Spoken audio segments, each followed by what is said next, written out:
right, so we are here with Pranas Pauliukonis. Did I get it right? Pauliukonis, yeah. Excellent. You're the tech director for DropZone. Yep. So start off by telling us a little bit, like, how does DropZone play? What kind of game is it? Like, what are we looking at? All right. DropZone really has its history in what we love the most, which is RTS games. What we really wanted to create was something that was a little more faster paced, something that was really exciting, and something that also didn't quite turn into like a slog fest that some RTSs can turn into. So we wanted fast action. We wanted controls that are more similar to games that a lot of players play these days. Right. Something that we feel players can kind of drop in really quick, get the hang of it, and get a fast game in, have a really exciting time. Very cool. Yeah, and I've checked that out a little bit before we came here. It's kind of interesting because you can definitely see it's kind of like a MOBA in sort of ways as well because you have champions that you're controlling. But I can definitely see the RTS influence because you're controlling multiple characters and kind of positioning on that, and it looks pretty cool in that regard. So you guys have been working on this for a little while, right? A couple of years? Yeah, about 2 years. Yeah. Okay. Very cool. So what kind of inspired this sort of gameplay from you guys? Because you worked for Big Huge Games, which did like Rise of Nations and stuff like that. So what kind of led you in this direction? I mean, we certainly with the Rise of Nations, the theory is that we really wanted this grand epic scale, and you were going through all of history and these giant armies. And we've seen a lot of RTSs were really going down that route and doing all these, larger and bigger. Whereas you kind of saw with MOBAs, which really, in a way, had their roots in RTS and they used RTS engines kind of for the first MOBAs. And we found that players really got excited with that kind of tactical moment-to-moment action. And we found that we enjoyed that too. Rise of Nations, while we really want to focus on the strategy, we didn't want to lose this in this game, but we still wanted players to aspire to, how can I pull off this combo? How can I do this tricky tactical maneuver?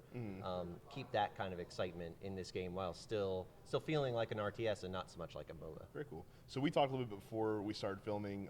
You worked for Big Huge Games for a long time, since 2000 when you started with them. Yep. So you've been in Baltimore for a very, very long time. For a while, yeah. So what things do you like about like the game development scene in the city? Because a lot of people don't realize there's quite a few like prominent studios in this area, but you don't think of Baltimore as like a top town for game design. Yeah, I came here initially for kind of strategy gaming. I think that's what really sets Baltimore apart from other kind of gaming hubs that you find around the country. Is that due to kind of micro pros and they kind of I guess got it started in the area way back in the day.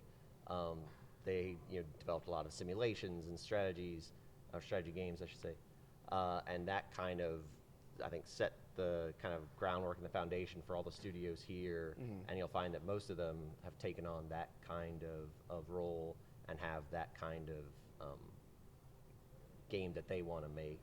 I think that lets us do some still really high quality, but with a little smaller teams. Not so much as the giant console games that take hundreds of people, which can be fun, but that can be also it's a very different environment to work in. I would think so. Yeah. You guys have like a very, it seems like a really close-knit studio here. The offices, you're all working around each other and pitch ideas really easily. And we can do that. Once you get to a certain size, you really can't do that anymore. Right. You start walking down the halls and you don't recognize half the people. Everyone's in departments and they're all segregated. Yeah, So. and what it also allows us to be small, and I think this is also pretty unique to Baltimore gaming studios, is it lets everyone contribute a little more than just what their defined role is. Something that we have here, which it's a similar process to what we had at Big Huge, what we call the daily game, which is where we play the game every day. We all get together, we all talk about it, and everyone talks about what they liked, what they didn't like, if anyone has a bright idea they want to contribute, and we try to every day show you can find some difference between the game and what it was the day before. And that kind of iteration is something that I think is really special about our studio, but also something I think a lot of the Baltimore studios try to do in some sense, is to work towards a constant improvement of a game versus just kind of having a set document and making that game from the start. Very cool. Now, you're talking to someone who doesn't really play much RTS, doesn't play much MOBA, but what's like your pitch to me to check out DropZone and find it's gonna be an awesome game? Well, my first pitch to you on DropZone is that it's a really quick game. So sometimes you want to just get in for a game. One thing that's really special about DropZone competitive matches is that there's a time limit on them. They are 15 minutes. Each person is trying to score the most points in that 15 minutes. So I certainly find I don't have maybe 4 hours or who knows how long to play a game. You never know how long it's going to take. I like in DropZone that I can get in. I can say, all right, I'm gonna I have my strategy. I have my plan. I'm gonna get in. I have 15 minutes to execute, do the best I can, try to stop my opponent. And then I can immediately see how I do, and then you get a chance to go back and say, all right, did I like that? You can watch the game over, see what worked, what didn't, change up your plan a little bit, and then get right back in. So. Well, and the thing that I like too, because I checked out a few, because you guys have some streams on Twitch from when you guys do like developer challenges, and just the time limit adds to like having some epic moments in the game and like some really close finishes. And yeah, it's something that something that we or I don't particularly like about RTSs, many RTSs. Is that you kind of get into this end game where you're trying to, or you know you've won, but your opponent doesn't know you've won, and that can kind of drag on for a while before someone will finally GG, or God forbid you have to go hunt down their last small person on the map, which is how it used to be.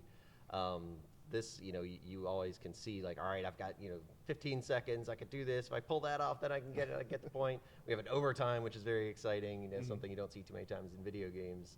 But obviously in real sports, overtimes can be really exciting. Yeah, so we have an especially because you're just sudden death as well, too. Yeah, so exactly. First next point wins. We find that it's some really exciting moments, and even fun to watch. You get really into it and see what's going to happen.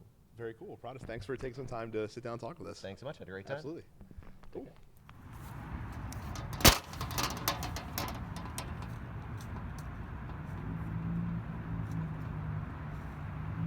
That was awesome.